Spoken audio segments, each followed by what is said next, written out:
Hello and welcome to these series of videos where I'm going to be looking at how I use my modular system here, my Eurorack modular synthesizer in live performance.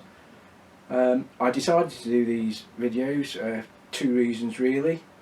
One, not a lot of other things to do at the moment. We're in the fourth week of the pandemic lockdown, so I thought it would be a good chance to do some videos. And the second reason really is when I've been doing performances and gigs, people have come up to me afterwards and said, "Not really good, but what were you doing up there? What's all that stuff? What are all these knobs and wires and bits and bobs? How are you using those?" So that's another reason why I thought I'd do these videos. I've been building this system now for 2 or 3 years now, possibly even longer, basically for recording purposes, but after seeing some other artists on YouTube performing using this sort of stuff, I thought I'd like to give that a go. So I changed some of the modules over so I could use it a bit easier for live performance, and then went out as on my own solo project to do a few gigs, and it's worked pretty good. I've been performing in just my local town, Leek, and in Manchester as well, and the gigs have gone pretty successfully. The music I do is improvised basically. I've got an idea of what I'm doing, I've got a plan, but it's basically improvised on the night, and I'll put up a little clip of me performing. It's not wonderful quality, just done on a phone link, but just give you an idea of what's going on.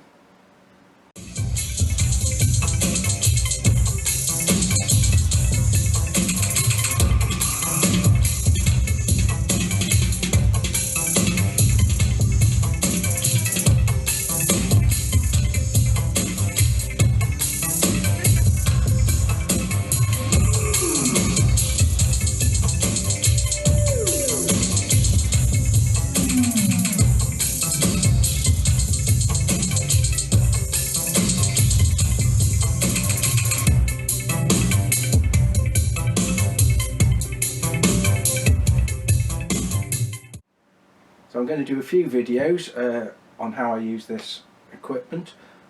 First of all, we'll have an overview of the system that I'm using, this stuff here, and what all the different bits and bobs are, and then I'll go into a bit more detail on the different modules that make up this system and how they all work and how they patch together, and then I'll look at how I integrate that with some other bits of equipment that I use to do a live performance. I go under the name of IO, by the way. I'll put a link in the bottom to my Facebook page. Obviously no gigs at the moment, but you can have a look at that and get an idea of what I do. Yeah, so then we'll look at this and then how it integrates, and then we'll get some patches going, and I'll try and explain how I use it all in a live performance, and then we'll do a bit of a performance to finish off with. So hope you're enjoying. By the way, the videos will be aimed at the layman, so I'm not going to get into I'm not going to get too technical, although I will have to obviously explain a bit of theory on how all this works, so you can get an understanding of it, but I'll keep it as practical and as fun as possible. Hope you enjoy them. Okay, so let's have a look at an overview of the Eurorack system. As you can see, it is made up of two what's called racks. Got this top rack here, which contains 3 rows of modules, and another rack at the bottom there, which has just got 1 row of modules. Eurorack modules are all basically the same height. They are 3U high, which is a standard audio equipment measurement. 3U high, so that rack there is 9U high, that one's 1U high. But as you can see there, all the modules are of different widths as well. Some are quite big, some are very narrow. So I'm just going to quickly go over what all the modules are. Not going to really explain what they do yet, but so you get an idea of what's in the actual system itself. So if we focus on this top row there, get it in focus. So this top row here contains all, well not all, but most of the clocking and sequencing modules. They are basically used, the sequencing modules are used to produce pulses and voltages and things to control different things in a sequence. That sort of gives us the actual different notes and things like that. I've got two sequencers up here, one big one there which produces pulses and control voltages, and then a sort of a smaller one here, just down here, which again, same thing. They're both analog sequencers, and they are 8 steps, so they just produce 8 different things, one after the other. Which doesn't sound a lot, but you can be quite clever with it and do some good stuff. Some more sequencing and clock dividing stuff there. The thing with the blue knob there, that's the sort of master clock device that produces all the different pulses to control different things and keep everything in time and things like that. I don't know if you can see that. I don't know if that'll focus. Probably not. No, never mind. But you can actually set a BPM on that, beats per minute, let it run on its own, or you can actually feed in a clock from an external source and it'll divide it up into all different things and everything else. So that top row there is all clocks and sequences and things like that. There is, just at the end there, there's a thing called a multiple there. That's what all these little sockets are, and here, and right at the end there's a very narrow module there, and that module is actually an effects unit. That's a digital reverb unit, which gives me one of my effects units there, just bunged on the end. As you can see, all these modules basically consist of knobs, switches and sockets. Sorry about the focusing, by the way, but still getting used to this camera. So that's basically what all these modules consist of. The sockets are all for being able to collect inputs and outputs together. So all these sockets will be inputs and outputs, which is where we plug in our patch leads. Just about every module, I think every module's got inputs and outputs. Yeah. Otherwise you won't be able to connect them up. So that's the top row. The middle row here, we've got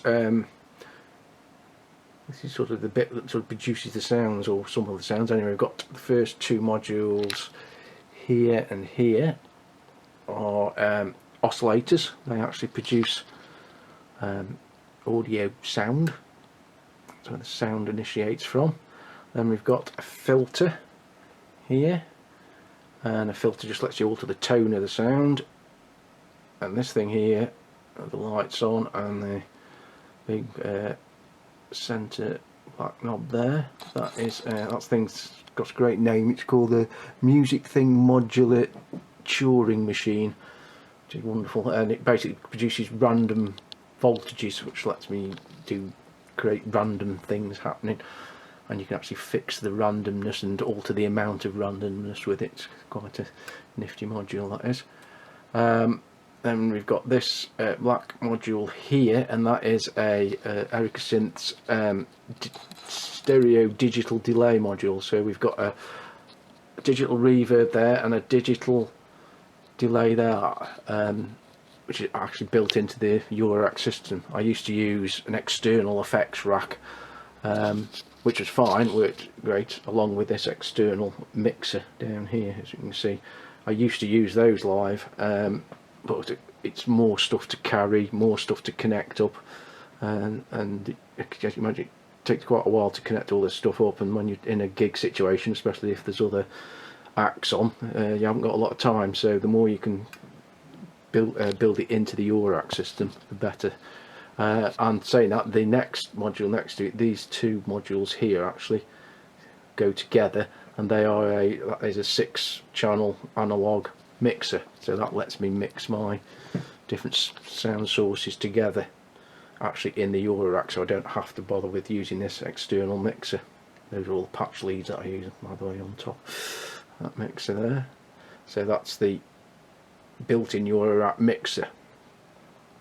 The rest of the modules on the bottom row, we've got the 3 modules there. Those 2 and the black one are drum modules. I've got a kick drum and a snare drum and a hi-hat module, all analog.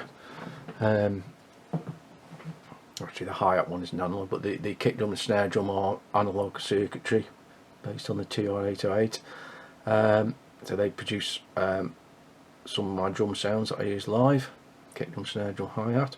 Then we've got some auxiliary modules, which I'm not going to explain now, but we'll get into those later on. I've got a thing called a precision adder. Lets me add control voltages, and I've got envelope generator, a dual quantizer. That basically just lets me keep all the oscillators and stuff in tune. And I've got a dual voltage control amplifier. We'll come on to those when we create a patch.